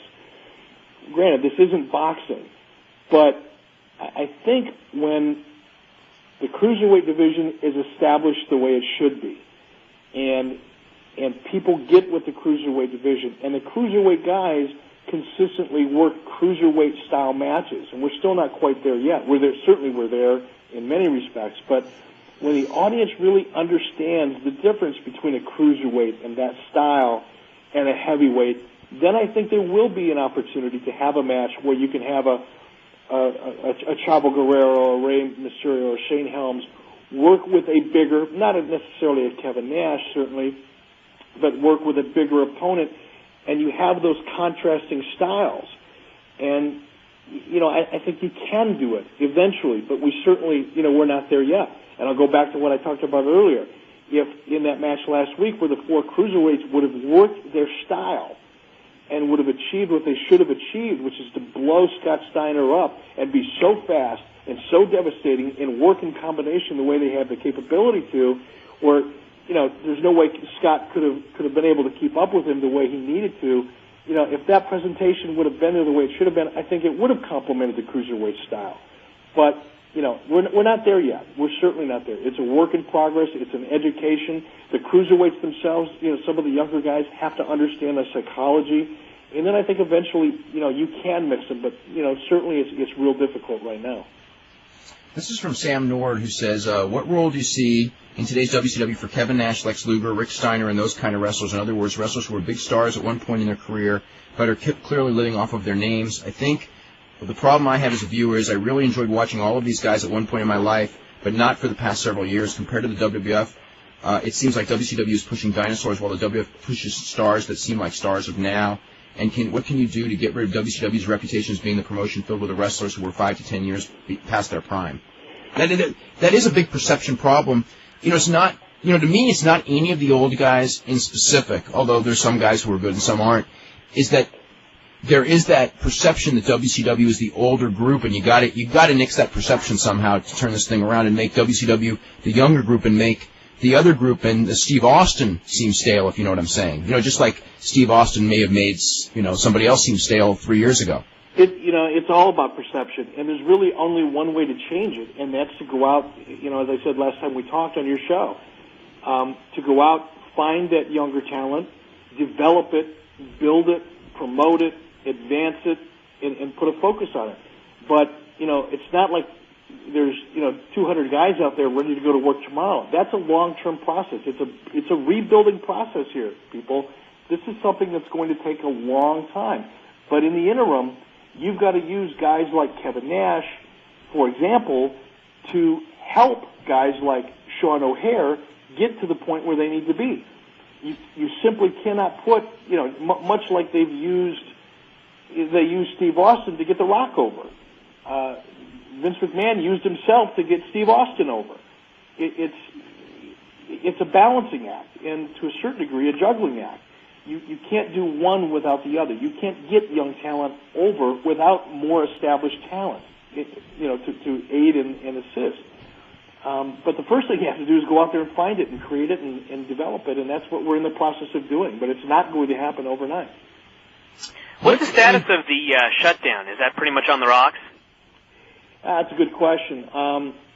My intention was originally to go dark after the February 18th pay-per-view, but due to a series of complications, primarily due to the fact that we're not going to own this company until after February 18th, Turner did not want us to go dark because of commitments that they had previously made to advertisers, and I understand that, and it's reasonable. So we're probably not going to go dark now until sometime in April, and that'll probably be, and again, this is a moving target, but it'll probably be April 2nd. So you do still plan to do a shutdown? Oh yeah, we still plan to do a shutdown, but you can't shut something down until you own it. Yeah. And we're not going to own it in enough time to shut it down February 18th. And the plan would just be the one shutdown for 3-4 weeks, whatever it would be, and then you would come back with, a facelift, so to speak. Yeah, we'd come back with a facelift going into that May 6th pay-per-view. Okay. And the May 6th pay-per-view is kind of like targeted to be like a real big deal, right? Like a bigger deal than... It will be a real big deal. In terms of what we're going to do to promote it and market it and the way we're going to try to build it and the stories going into it, yeah, it is going to be a big deal. Okay, let's go to Robert in Maryland. Robert, you're next up. Oh, yeah, good evening to everybody. Mr. Bischoff, actually, Dave has taken most of the things I wanted to say about the cruiserweights, but, everyone talks about, like the older guys or whatever, and we've been talking about one-on-one matches between, Kevin Nash and a Rey Mysterio, but what about tag team matches mixing certain heavyweights and certain cruiserweights, such as, like a Lance Storm maybe with a Elix Skipper versus, Chavo Guerrero with a wrestler who's not necessarily, over 260 pounds, and building off of that? Well, I mean that's a good idea, and that certainly could work, and that could, sometimes at some point that could be a match. But I don't think that's going to necessarily, or that match or that kind of approach is necessarily going to get the cruiserweights over. What's going to get the cruiserweights over is a definitive cruiserweight division first and foremost. Important storylines, not just matches for the sake of having matches. But there was one, and I have to admit I wasn't watching that closely over the past 6 months or so. But somebody told me that the Young Dragons worked with the same opponents for like 6 straight months. With Young Dragon 3 count.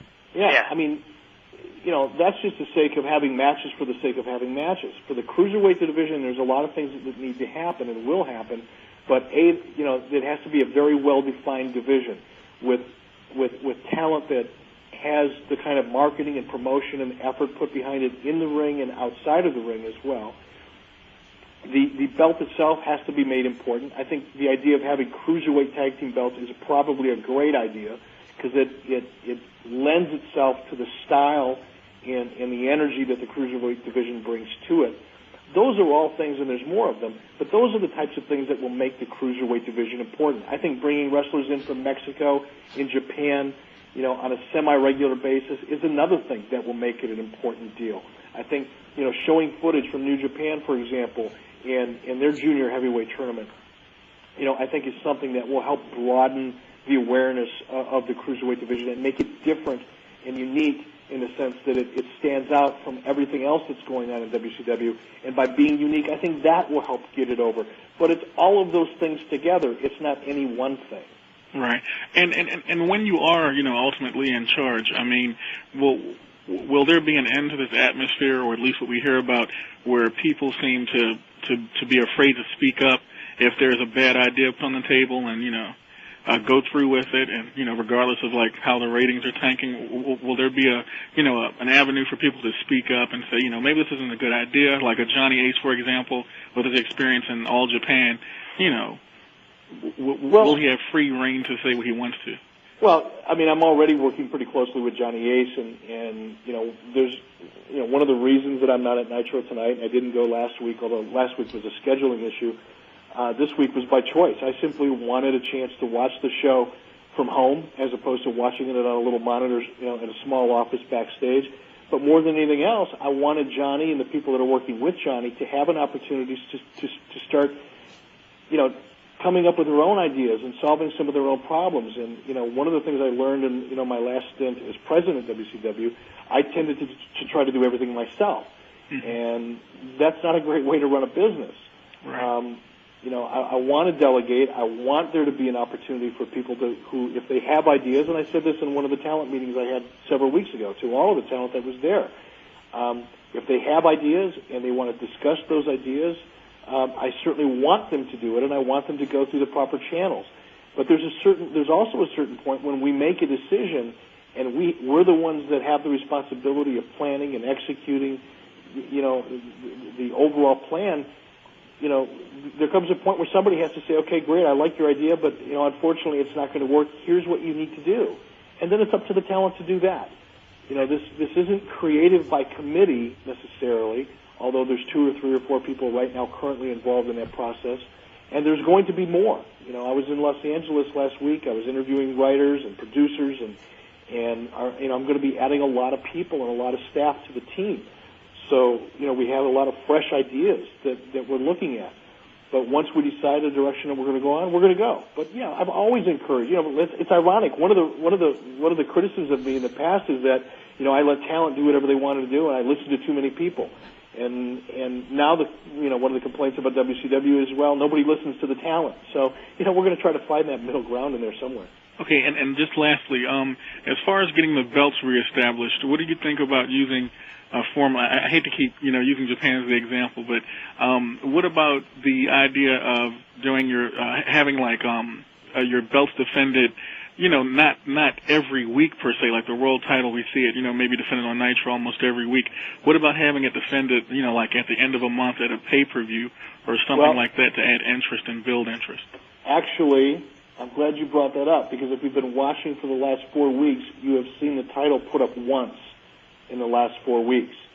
I have purposefully, it's one of the things that I told Johnny that I don't want to do any longer, is to continually put the belt up on Nitro every week. Mm-hmm. What you're going to see, and you've already, if you've been paying attention closely, and I challenge you to go back and look at the tape. I allowed it to happen one time for a very specific reason last week, where the belt went up. In addition to Flair, having been put in the position where he would have to resign as CEO, we also put the belt up in the process. But that's been the only time in the last 4 weeks that belt has been up for grabs. That belt. And good luck, and thanks for answering my questions. All right. Now, how's the current creative team set up? Is it basically Johnny Ace, the guy in charge, and everybody has to do everything through him, and then you oversee the final product, or is he pretty much in charge of the final product, or how exactly does that work? Well, it's a group effort. Typically I'll come in on Tuesday, and I'll sit with everybody, do kind of a post-mortem, if you will, on the show from the previous Monday night. We'll kind of lay out. The first thing that you do is address whatever issues you have in terms of injuries and so forth. And after you've solved those problems, if there are any, then you kind of do maintenance. I mean, we knew 4 weeks ago, we knew what we wanted to do in the February pay-per-view. Now, unfortunately, because of the situation I just discussed in terms of not being able to go dark, that all changed.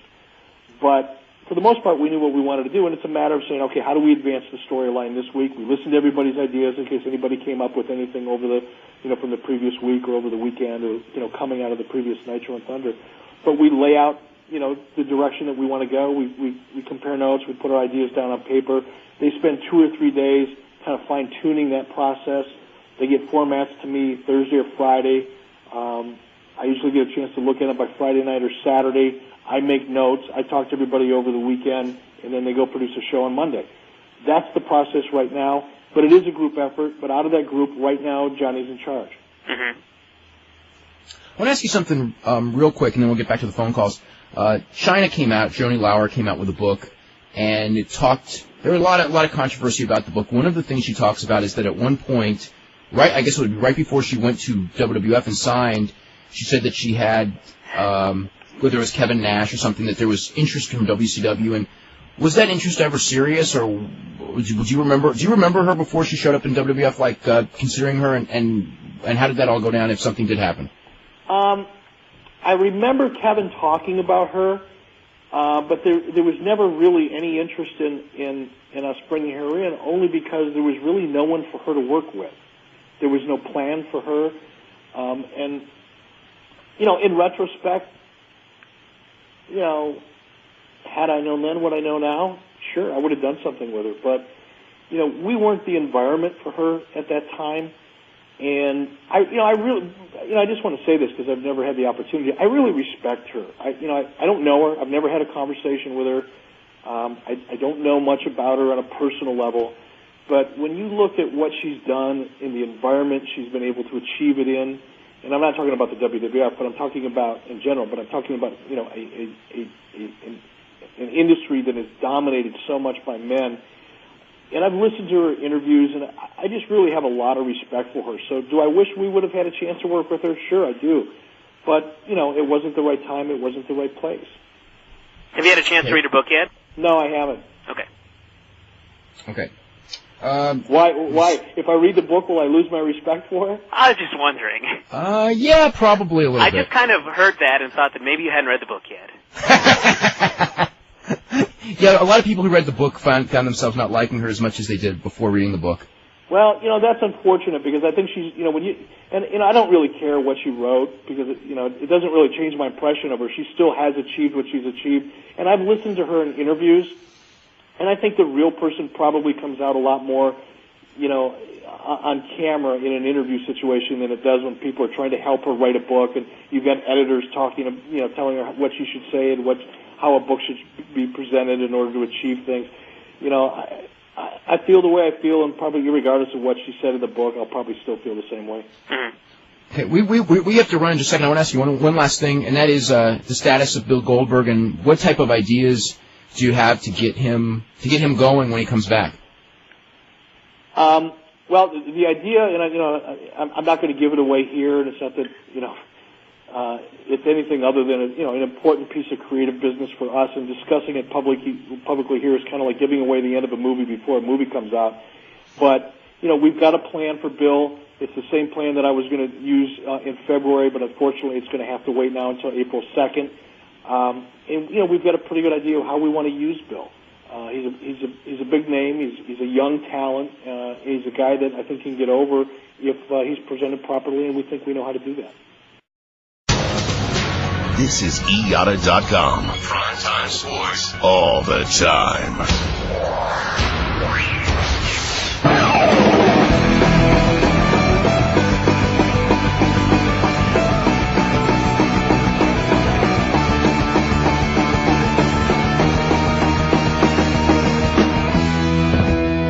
And now from Times Square, crossroads of the World Wide Web, and sponsored in part by the Office of National Drug Control Policy, it's the Wrestling Observer Live with Dave Meltzer. How's it going, everybody? This is Dave Meltzer. We've got an interesting afternoon here on Wrestling Observer Live because we've got Eric Bischoff as our guest in a little bit over a half an hour. We'll be talking about the current state of WCW and the pro wrestling industry and whatever you want to talk about. You can call up for Eric Bischoff at 1-877-392-3299 in about a half an hour.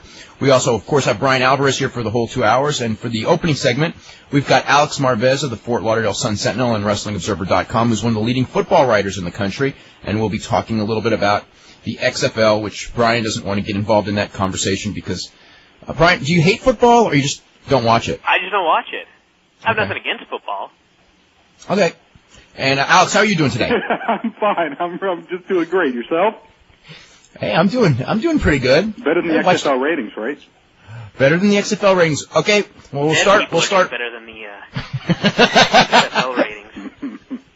Okay, Alex. I mean, everyone knew the ratings were going to fall from the first week, but I think everyone was kind of figuring the fall would be somewhere between 25 and 35%. It turned out to be, for the NBC game, cut more than in half. The UPN game moved from an afternoon slot to a primetime slot.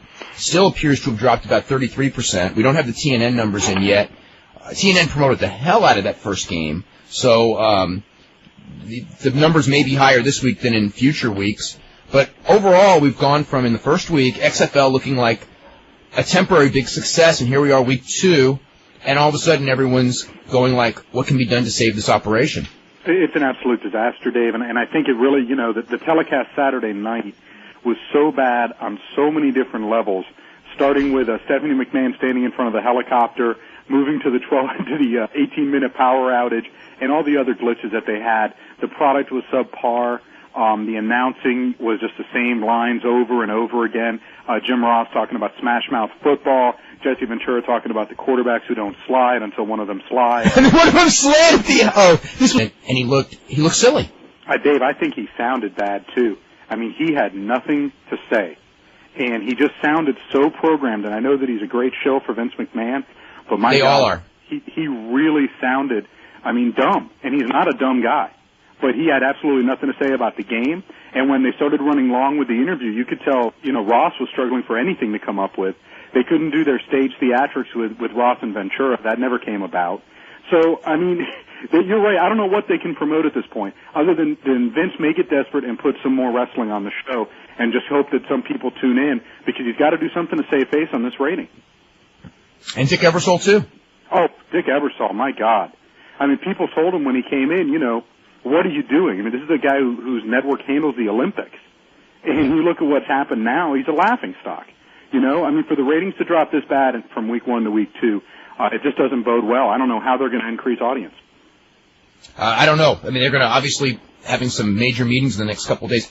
What were your thoughts as far as, on SmackDown and on their website, but especially on SmackDown, they teased the idea, Jim Ross and Jesse Ventura, those guys couldn't warm up together if they were cremated or whatever Jerry Lawler's line was, of Jim Ross, Jesse Ventura, doing shtick. And then when the game started, they did anything but. There was no sense at any point of any tension between the two. They worked together like they were friends, and they're both professionals, and they can do that. But they also, as a team, I'm watching this game. The number one thing in my mind, aside from the fact that, there's a lot of drop passes and things like that, but it was a very exciting game. Also, Rashawn Sheehy is from Watts, Dave. Yeah, I know, I heard that. And, well, then they did the pro wrestling angle with the wife. This was and I don't even know what the story was. It was Scott, what's his last name? Scott Milanovich. His wife. Scott Milanovich. Okay. Yeah, his wife so they opened the baby. Okay, his wife is they open the show. Stephanie McMahon's there with this helicopter. The wife is about to have a baby. Jesse Ventura says she's 5 days overdue. Stephanie says she's 4 days overdue. Okay, that's fine. And it gets better. They have this helicopter that's flying in the background outside the stadium, and Stephanie McMahon goes, in case she gives birth or she has to go to the hospital, this helicopter is going to take her from the stadium to the hospital. It's right there ready. So that's like the big drama, stay tuned. This is our human interest story. Then they interview Scott on the sidelines later in the game, and in the interview it comes out that his wife is at home. She's not even at the stadium. At least he didn't say we don't know who the father is. That's next week. And also, I just want you guys to know that helicopter was actually for Vince to escape when the thing started to bomb. Well, the other thing also is we've heard all kinds of.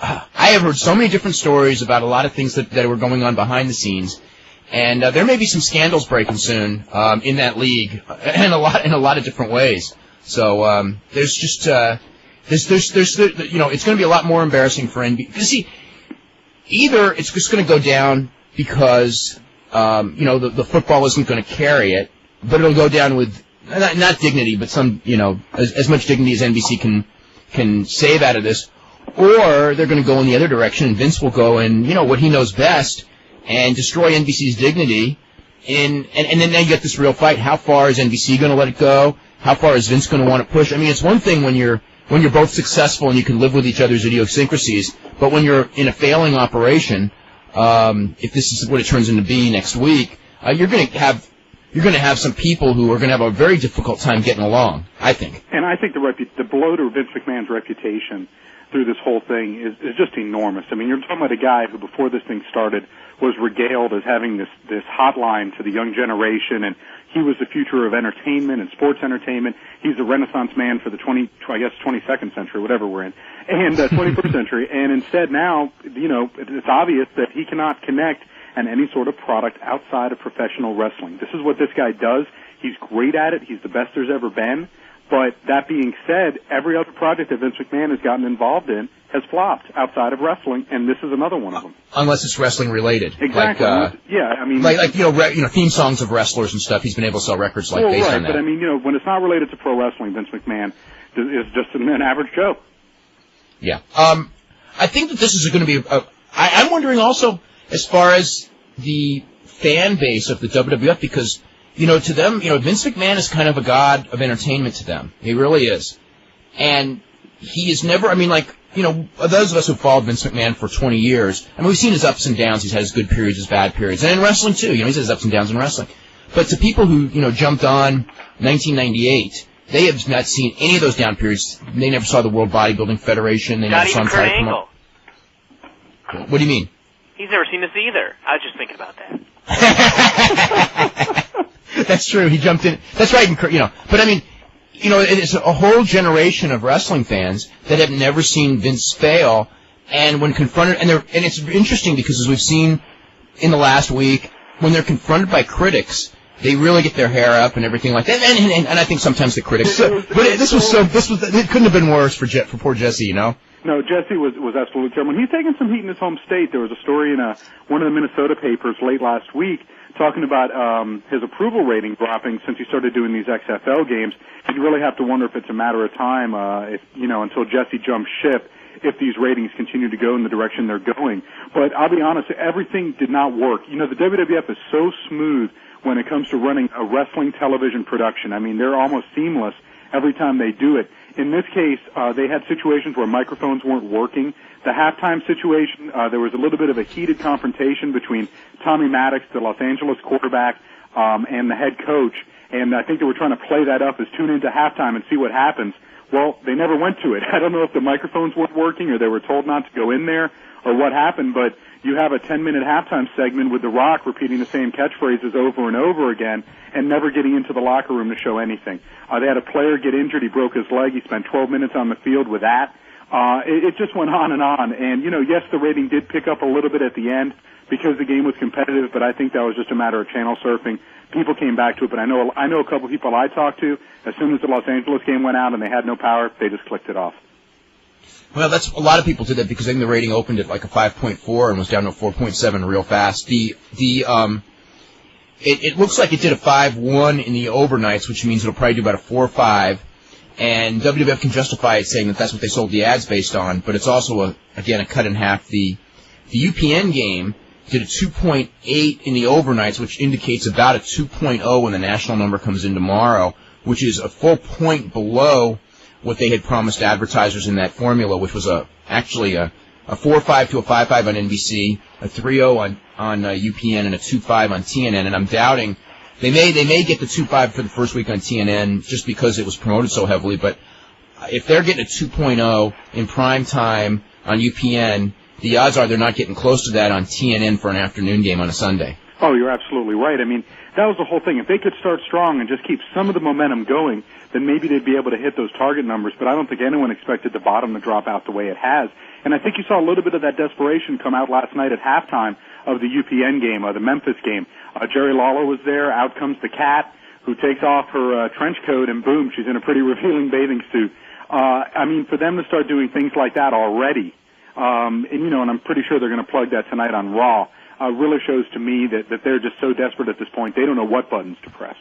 Okay, but now, so by Sunday afternoon, they had heard the number, okay, but they hadn't heard the UPN number when they did that game. Now it's Monday. They got to do Raw and SmackDown the next 2 days, and Vince McMahon's got to worry about something because theoretically those numbers probably aren't going to get any better next week.